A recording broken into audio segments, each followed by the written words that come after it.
Aloha, my name is Sunny, and if you have never come to my channel before, I want to welcome you to our ohana. For all of my subscribers, welcome back, and I have to apologize for being late and giving you your true story from my life, story time that belongs on Monday. I'm uploading it Tuesday. Bad girl, bad girl. Anyhow, did you miss me? Did you miss me? Do you want to kiss me? That's what we said in elementary school.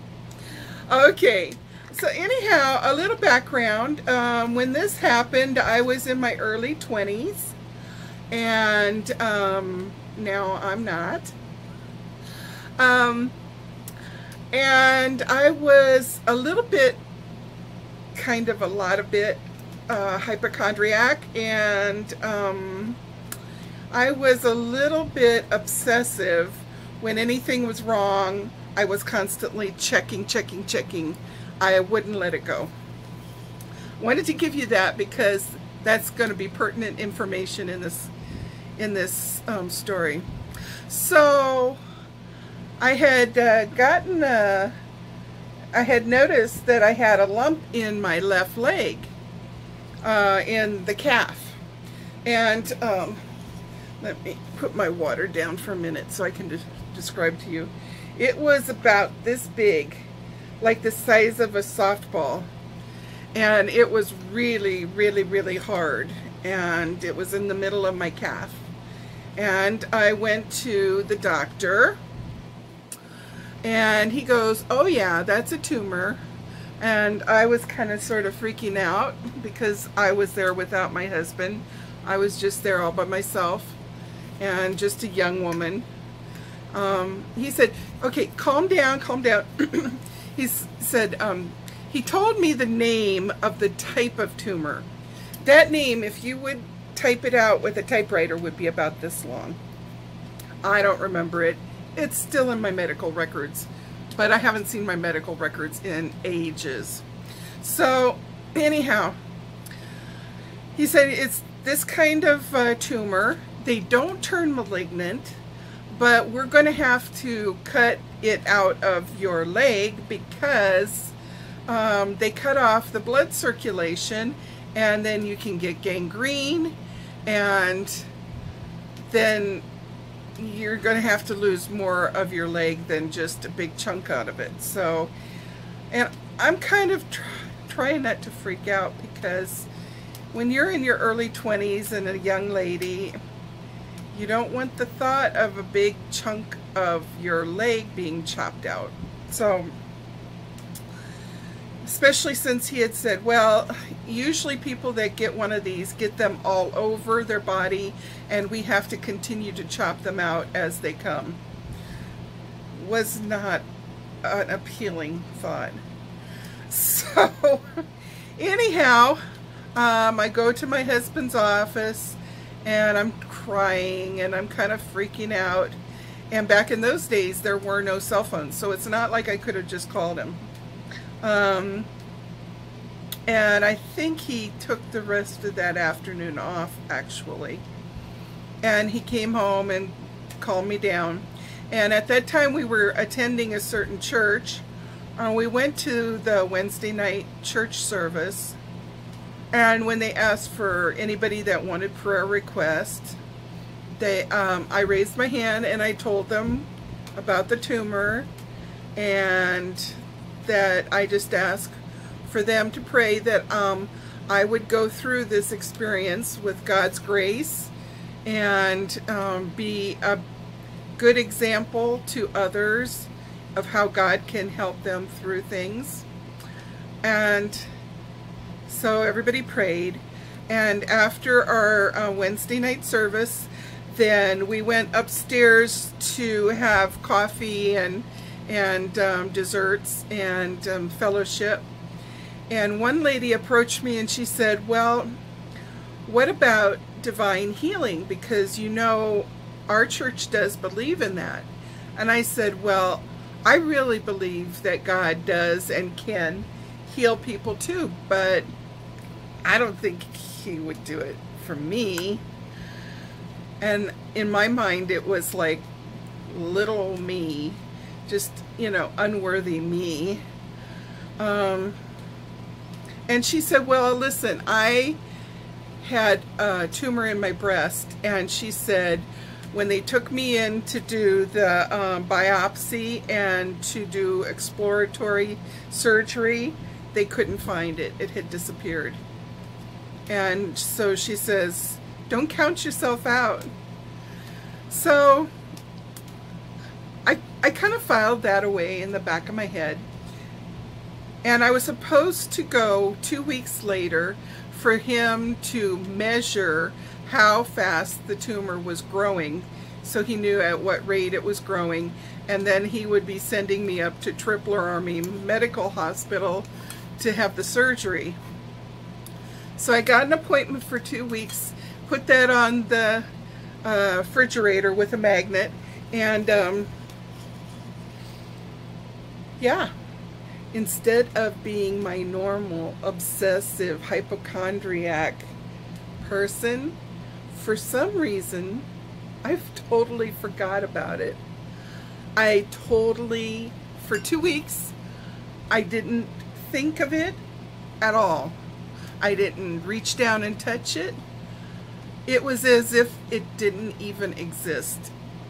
And that in and of itself was a big miracle.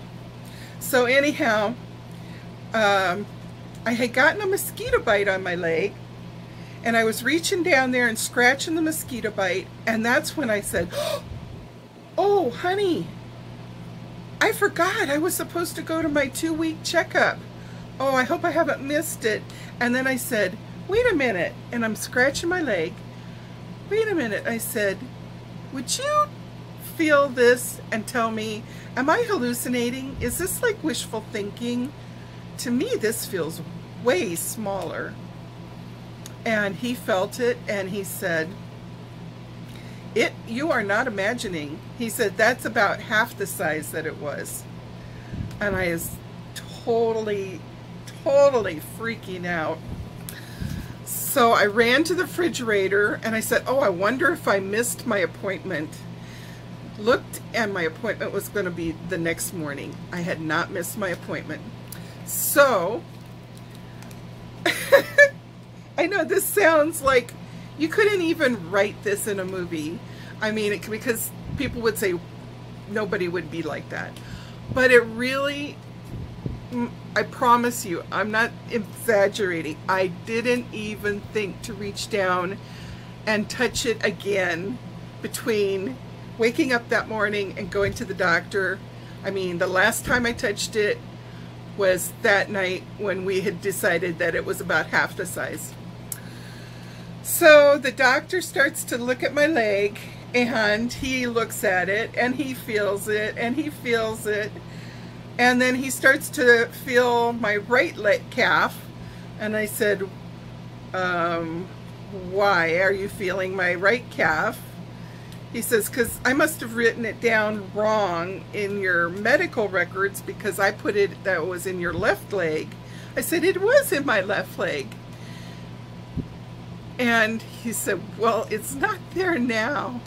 And I said, what? I said, what? I said, it had gone down. My husband and I felt it last night. It was like half the size for some reason. And he was just scratching his head. And he said, well, it's absolutely gone now. And he says, I don't know what to say, because he says, I've felt these tumors before. So my fingers recognize the feel of that kind of tumor. And he said, and those tumors, even though they don't go malignant, he said, they're really stubborn. He says maybe 1 in 2 million or something like that. He says it's just an outlandish odd that it's gonna go away, that it's gonna just melt down and go away. He said, and not only that, as big as it was and as hard as it was, there's no way in 2 weeks' time that this could have done that. And he's just sitting there, and he's just like totally And I said, well, you're a man of science. You're going to laugh at me. It's okay. You're going to laugh at me. I can't even believe this myself. I am amazed. He said, what? I said, well, 2 weeks ago I went and asked for my church to pray for me. I told them what had happened, and that I just wanted to go through the process gracefully, that I didn't want to be a bad example of what Christ can do in somebody's life. And he goes, oh well. And I said, what do you mean, oh well?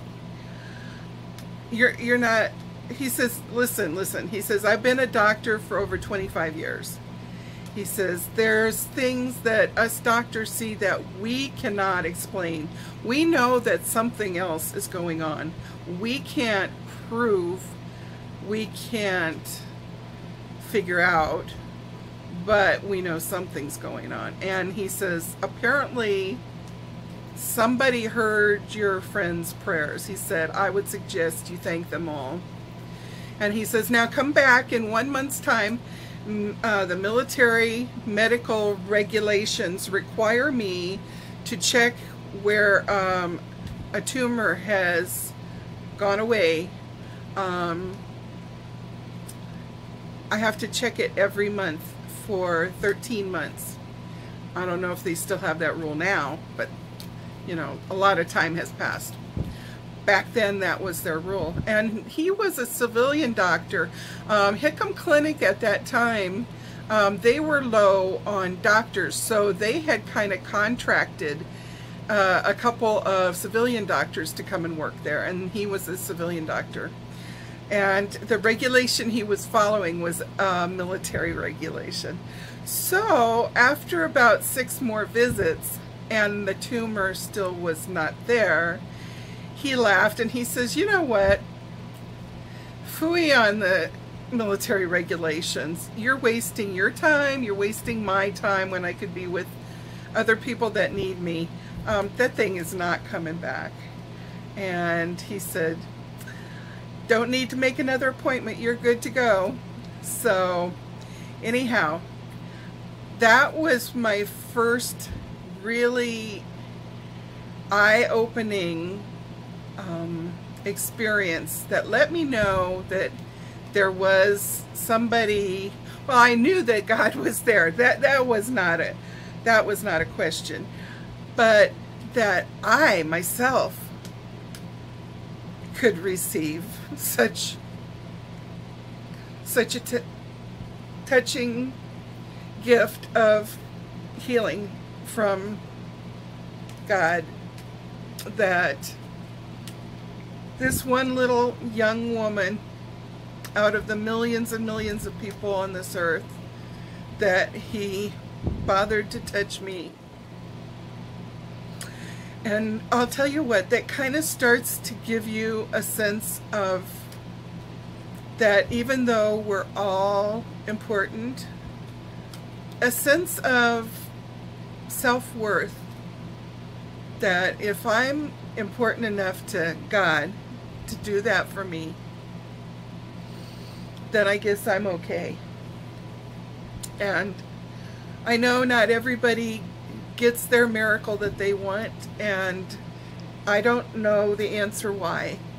I think sometimes maybe we get in our own way. I know at that point in my life, I was like mentally I was like a small little child when it came to things about believing God for things. So I don't know if it was my innocent attitude or the fact that I was at a point in my life where all I really wanted to do was be pleasing to God, or I don't know. I don't know why, but I'm thankful. And I never got those tumors back.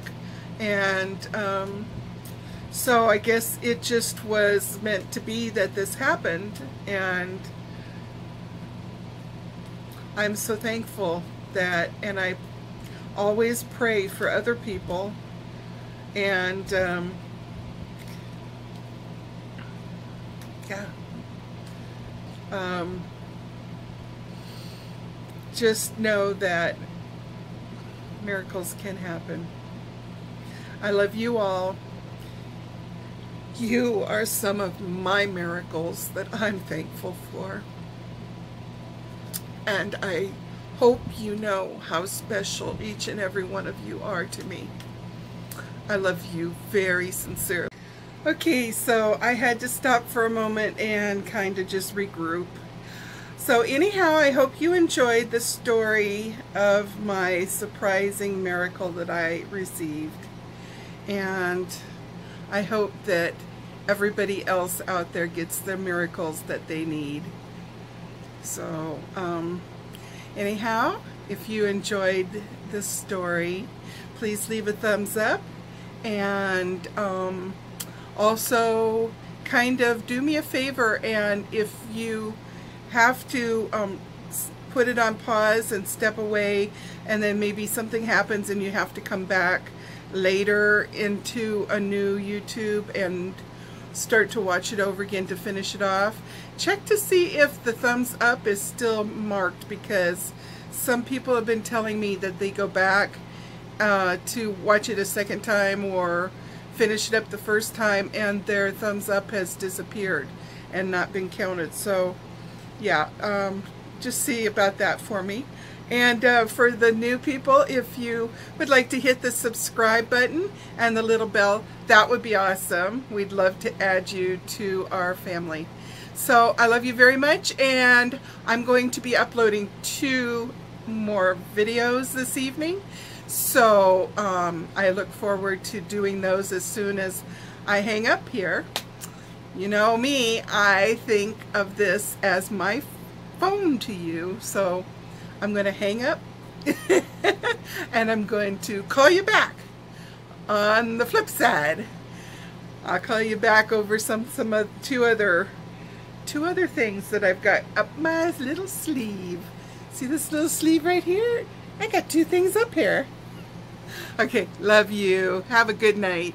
Sweet dreams. Mwah. Bye-bye.